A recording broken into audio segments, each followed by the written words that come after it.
Bring in our next guest to talk about Nvidia in the chip sector. Vivek Arya, Bank of America Securities Senior Semiconductors Analyst. And when you look at Nvidia, it's good to see you, Vivek. When you look at it, I think there's two angles. One is how strong are its customers? How strong is demand going to be? And then you've got, I guess, competitors to Nvidia that want to get into the same business. And on both of those metrics, I think you think Nvidia is well positioned. They're still the leader, and demand is still going to be strong. Yeah, good morning, Joe. I think the key is that their customers are in a race to re-architect the data center and replace traditional servers with accelerated servers.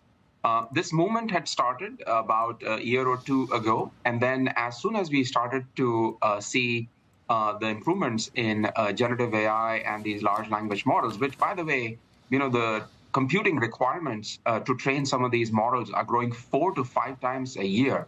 So this is not your, Moore's law progressing every 2 years. This is technology that is changing every, 4 to 5 times a year. So we need to throw a ton of computing infrastructure, and it is not just the processors, it is networking, it is optics, it is software, it is developers, it is bringing it all together. And in our mind, there is only one company that can bring it all together. This is expensive, no doubt. We are going from capital intensity for a lot of these cloud players that used to be 9 or 10%, and now it's 15 or 16%, right? CapEx is growing 50+% a year. But we do think that this is very important for them. It can open up new revenue opportunities, and this build-out and re-architecting can last at least through the next decade with a 4 or 5 year of initial build-out and then a lot more success-based build-out. And then finally, yes, there is competition, but we do expect Nvidia to maintain its 80 to 85% market share, and then another 10% or so for these custom chips, and then a few percent for other players such as AMD.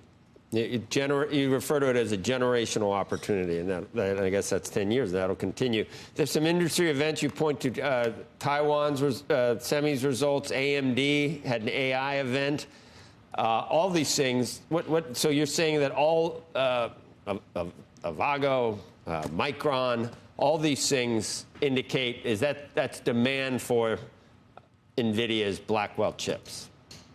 Yeah, I think we have a few things that are coming together. First of all, the customers themselves are being pushed by this private company, OpenAI, on one side, that is innovating rapidly in a very kind of closed and proprietary architecture.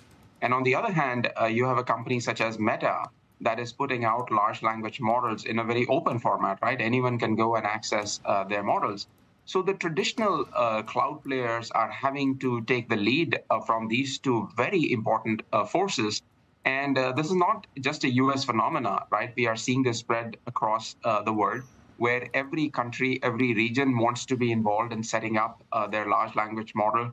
Nvidia is in India this week, for example, and there's a lot of large language models that are being trained in Indian languages, right, for that culture.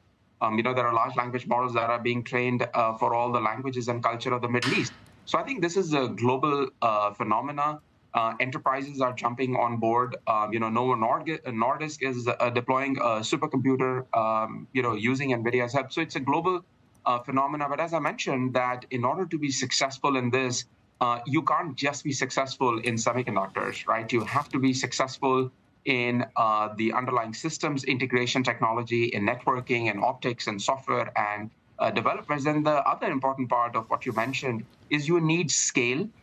You need to be able to work very well with the supply chain, because this is not going to take just one player. It's going to take many different players coming together and putting out this technology with a lot of reliability. That's the only way, I think, to scale it across this broad base of cloud and enterprise and sovereign entities. But Blackwell's fixed. That didn't take long, right? And you expect the yield to get better. What does that mean? The yield will get better for Blackwell?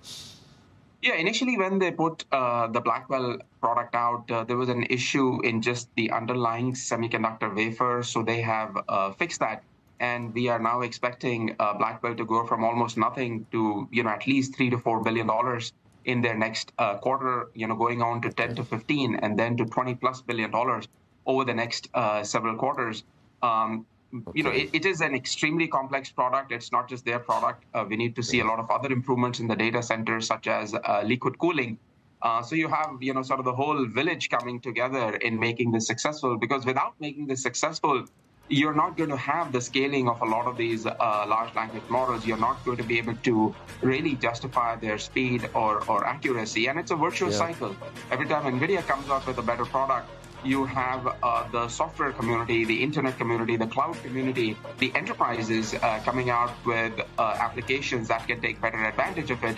And it goes back and forth. And we think the cycle can last for several years. And the one other point I would also want to make in terms of the stock itself, yes, it has had a remarkable run, but when we look at its earnings growth for next year that we forecast to be in the range of 40 to 50%, it is still trading less than 1 times that earnings growth. Okay. And if you look at the broader market, it's trading at 2 times the earnings growth. If you look at the other Max 7, they're also trading 1.5 to 2 times their earnings growth. So from that metric, we do think the stock is still compelling at these levels.